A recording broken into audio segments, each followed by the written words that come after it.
Oke, selamat datang kembali di channel Bermatematika. Kembali dengan serial proof edisi yang ke-28. Sebelumnya kita sudah membahas tentang beberapa sifat aritmetik dari bilangan real. Perkalian, pembagian, penjumlahan. Ya. Nah, akan tetapi bilangan real itu selain dia punya sifat aritmetika, dia juga punya sifat urutan. Ya. Nah, sebelum seseorang atau sebelum matematikawan eh, memutuskan apa aksioma urutan yang dipenuhi oleh bilangan real, mereka memiliki model terlebih dulu ya. Bilangan real yang ada di pikiran mereka itu perilakunya pengennya seperti apa. Nah, kemudian mereka ingin sifat-sifat ini dipertahankan, akan tetapi mereka hanya ingin memperkenalkan sejumlah sifat-sifat aja. Kalau bisa aksiomanya sesedikit mungkin gitu ya. Nah, model dari bilangan real yang ingin dipakai adalah menggunakan model garis bilangan ya. Jadi dalam garis bilangan itu ada angka nolnya, kemudian ada bilangan yang di kanannya angka 0, ada bilangan yang di kirinya angka 0. Jadi karena kita memodelkannya menggunakan garis bilangan, ada bilangan yang terletak lebih kanan, ada yang bilangan yang terletak lebih kiri. Itu menandakan adanya urutan dari bilangan real. Kemudian kalau kita punya bilangan model dari menjumlahkan bilangan itu menggunakan penggabungan segmen garis. Jadi kita punya dua segmen garis ini. Yang dimaksud dengan menjumlahkan adalah kita sambungkan segmen garisnya, maka kita punya suatu segmen baru yang panjangnya adalah panjang yang baru. Dan kita bilang si panjangnya ini adalah penjumlahan dari panjang A dan panjang B. Ini, ya. Kemudian juga untuk perkalian kita melakukan scaling ya. Jadi diperpanjang atau diperpendek dengan skala akar 2 misalkan. Itu artinya dikalikan dengan akar 2. Meskipun kita nggak tahu persis hasilnya berapa. Yang kita tahu bahwa kalau kita kalikan dengan suatu bilangan dia akan memanjang atau memendek gitu ya.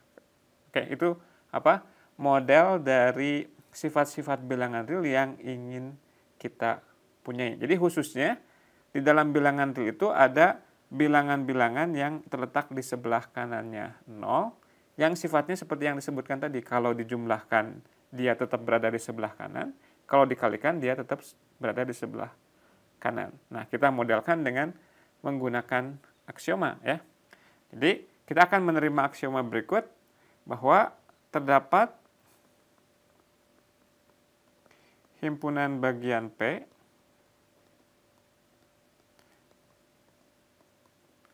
dari bilangan real kita tuliskan R gini, yang bersifat,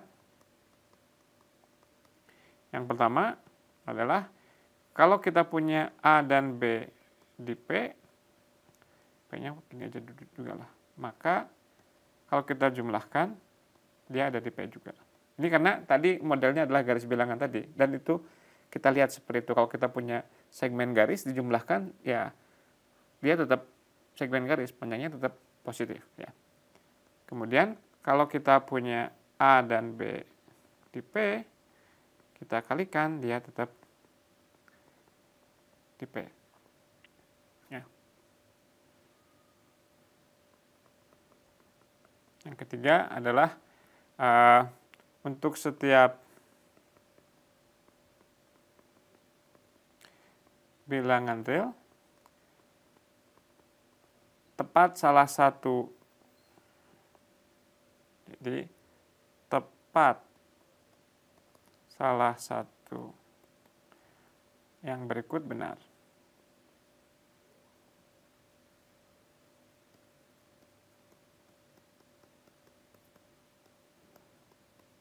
Oke. Jadi suatu bilangan real itu dia bisa unsur di P, dia bisa 0, atau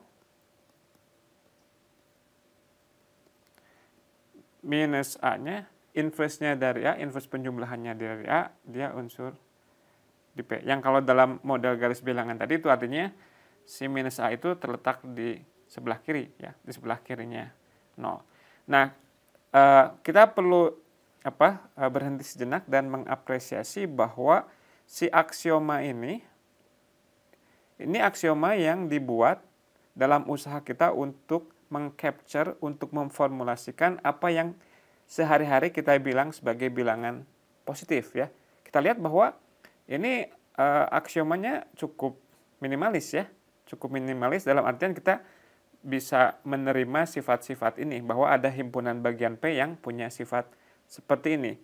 Tapi kita lihat bahwa tidak ada di sini yang menyebutkan sama sekali misalkan bahwa si satu itu harus unsur di P, atau 5, atau misalkan 100, dan lain sebagainya, ya. Oke, yang pada akhirnya itu semua ingin kita dapatkan kembali karena itu sesuatu yang kita ketahui sebelum ada aksioma ini, ya. Jadi kita menginginkan suatu aksioma yang cocok dengan apa yang kita yakini, bahwa 5 itu positif, bahwa 100 itu positif. Tapi di sini kita ingin aksiomanya seminimalis mungkin sehingga kita nggak keberatan untuk menerima dia sebagai aksioma, ya. Jadi seperti yang ingin saya tekankan tadi, di sini nggak ada disebutkan sama sekali bahwa 1 itu positif atau 5 itu positif. Meskipun kita menginginkan bahwa hanya dari aksioma ini saja kita akan mendapatkan kembali hal-hal yang kita yakini bahwa 1 itu positif, 5 itu positif, 100 itu positif, dan lain sebagainya, ya. Oke, jadi cuman begini saja, ya, sifatnya, bahwa kita punya himpunan bagian yang disebut sebagai himpunan P yang sifatnya begini, ya. Kalau ngambil 2 dijumlahkan atau dikalikan tetap di situ. Kemudian semua bilangan real itu pasti termasuk salah satu di antara 3 kriteria ini. Dia unsur di P, inverse-nya di P, atau dia 0. Nggak ada kemungkinan yang lainnya lagi. Cuma ini aja, ya. Oke, kemudian kita untuk convenient, agar kita lebih nyaman, kita akan gunakan notasi begini. Jika A min B unsur di P, kita tulis A lebih besar dari B. A tanda begitu B, atau B begini A, ya. Jadi ini itu adalah kependekan dari sifat bahwa A dikurang B-nya unsur di P. Atau juga yang ini kependekan bahwa A min B itu unsur di P, ya. Khususnya kalau B-nya sama dengan 0, maka kita punya, ketika kita punya statement A unsur di P, ini ditulis sebagai A lebih besar dari 0, atau 0 lebih kecil dari A. Oke, nah ini kemarin kita belum membahas, jadi A minus B itu adalah notasi untuk A ditambah inverse-nya dari B. Ya, jadi pengurangan itu penjumlahan dengan inverse, ya. Jadi ini biar kita nggak selalu menuliskan tanda kurung ketika ada tanda minus, ya. Maka kita akan tuliskan A kurang B itu punya arti A ditambah inverse-nya dari B. Ya. Oke, kita akan lihat beberapa sifat yang menarik. Oke, yang pertama, ya kita copy aja yang ini jelas, ya, bahwa kalau kita punya 2 unsur di P, maka penjumlahannya ada di P. Kalau kita punya 2 unsur di P, maka perkaliannya ada di P. Kalau kita terjemahkan dengan menggunakan notasi ini, yang pertama dan kedua, jika AB positif, maka A ditambah B positif, dan A kali B positif. Jadi istilah positif itu cuma kependekan dari istilah bahwa dia unsur di P, ya. Dan ini dari aksioma, ya, cuma menerjemahkan istilah aja. AB lebih besar dari 0 itu sama artinya dengan AB unsur di P. Ya. Dan ini dipenuhi secara aksiomatis ya, dari aksioma. Oke. Nah, ada sifat yang ini yang tidak dari aksioma. Jika A lebih besar dari B dan C sembarang bilangan real, langsung aja ya, C-nya nggak disebut, maka A ditambah C lebih besar dari B ditambah C. Ya. Kemudian mungkin satunya lagi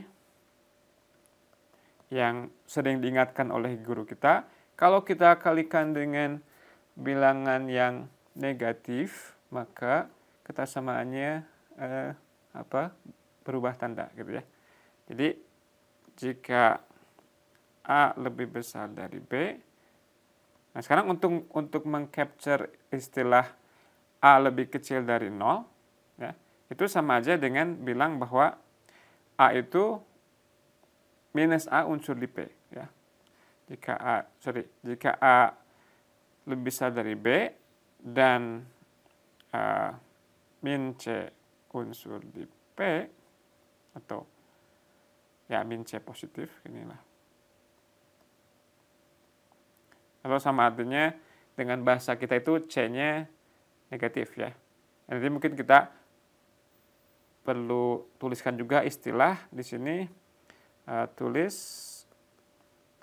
A kurang dari 0 jika minus A yang unsur di P. Ya. Oke. Jadi ini kita bisa tuliskan A kurang dari 0 aja deh di sini. C kurang dari 0 ya. Oke, kita coret aja. Oke.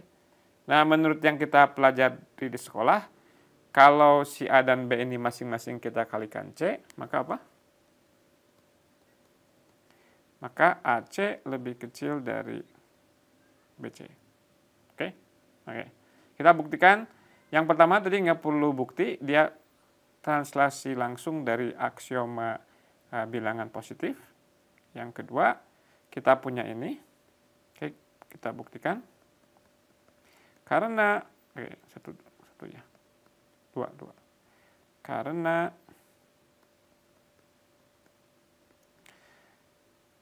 A lebih besar dari B, ini kata lain dari A min B unsur di P. Oke. Kemudian tapi si A min B ini sama dengan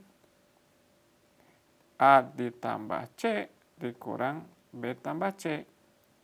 Ya. Oke. Jadi A tambah C dikurang B tambah C, dia unsur di P. Nah, menurut definisi, kalau X kurang Y unsur di P, maka A ditambah C lebih besar dari B ditambah C. Gitu. Ya. Oke, yang ketiga, kita kalikan dengan suatu unsur yang negatif. Ini artinya adalah minus C-nya yang positif. Ya. Jadi, kita punya dari A lebih besar dari B, nggak saya tulis ulang aja ya. Dari sini kita punya A min B unsur di P. Dari sini kita punya minus C unsur di P. Menurut sifat perkalian di P, maka A min B dikali dengan min C, dia unsur di P. Ya. Nah, tapi ini menurut hukum distributif, dia A dikali min C ditambah min B kali min C. Ya. Kita sudah buktikan waktu itu inverse dari B dikali inverse dari C adalah sama dengan BC. Dan yang ini memang belum kita buktikan, tapi Anda bisa buktikan ya, bahwa A dikali negatif C, A dikali inverse penjumlahannya dari C adalah minus AC. Yang ini adalah BC. Atau kita bisa tukar, jadi BC dikurang AC. Oke. Ini katanya dia unsur di P, berarti BC lebih besar dari AC. Atau kita bisa baca juga AC kurang dari BC seperti yang kita inginkan tadi. Kita ingin membuktikan bahwa AC kurang dari BC. Ya. Oke. Oke. Nah, ini yang 3 sifat ini itu sangat esensial sekali bagi kita dalam memanipulasi secara aljabar untuk menyelesaikan pertidaksamaan ya. Ini sangat-sangat penting sekali 3 sifat dasar ini. Oke, ada hal yang menarik yang ingin kita buktikan.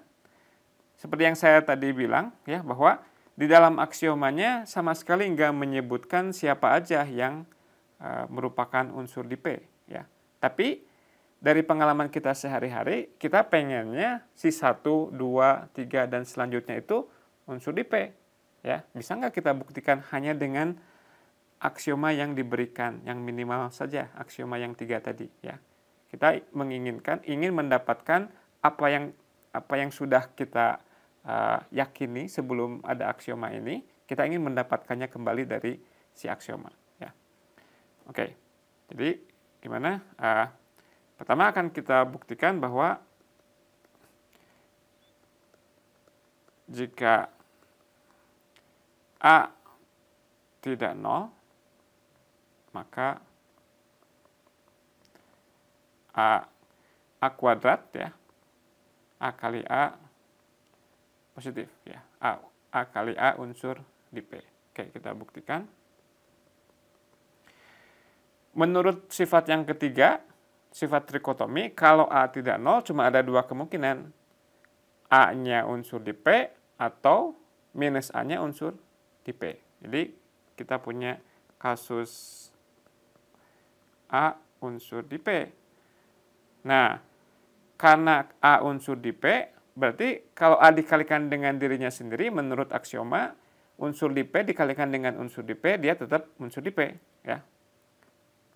A unsur di P. Tapi ini sama aja dengan bilang bahwa si A kali A itu positif.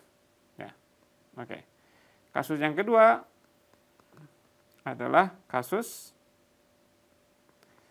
kalau kan cuma ada 3 kemungkinan.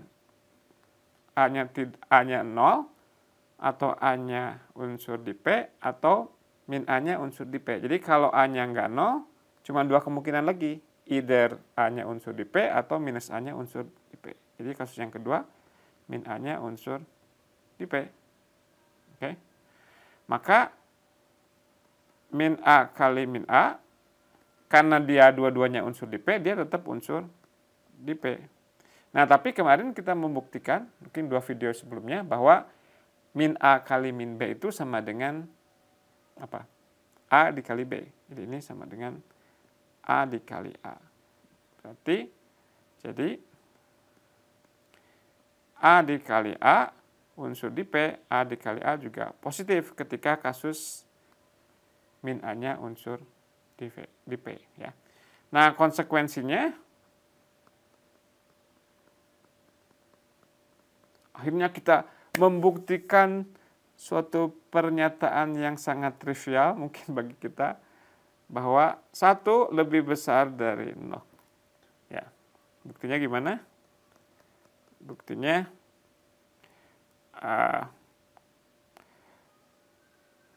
oke.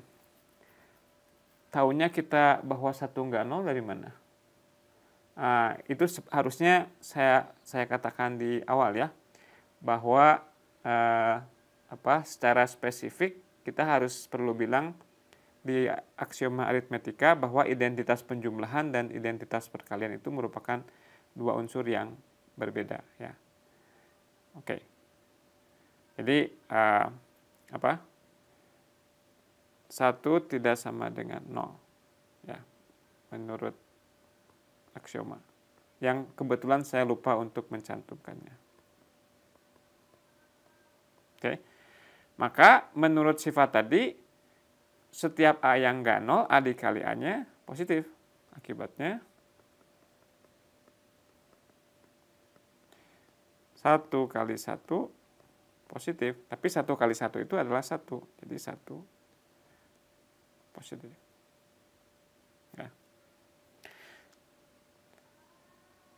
Nah, dari sini juga sekarang kita bisa membuktikan bahwa negatif dikali negatif sama dengan positif. Ya. Oke. Jadi buktinya misalkan A, B negatif. Nah, artinya apa? Menurut himpunan P, ini artinya si minus A dan minus B, dia unsur di P. Ya. Nah, kalau dia unsur di P, berarti perkalian minus A dan minus B ini akan merupakan unsur di P. Ya. Nah, tapi kan yang ingin kita tunjukkan bahwa A dikali B yang merupakan unsur di P. No problem, karena min A kali min B itu sudah kita buktikan dia sama dengan A kali B. Jadi kita punya A dikali B unsur di P yang sama saja dengan bilang bahwa A dikali B dia positif. Jadi kalau kita punya dua bilangan yang negatif dikalikan, maka kita mendapatkan hasil yang positif. Harusnya kameranya di sini. Oke, begitu saja perjumpaan kita kali ini. Terima kasih atas perhatiannya. Tetap selalu bermatematika.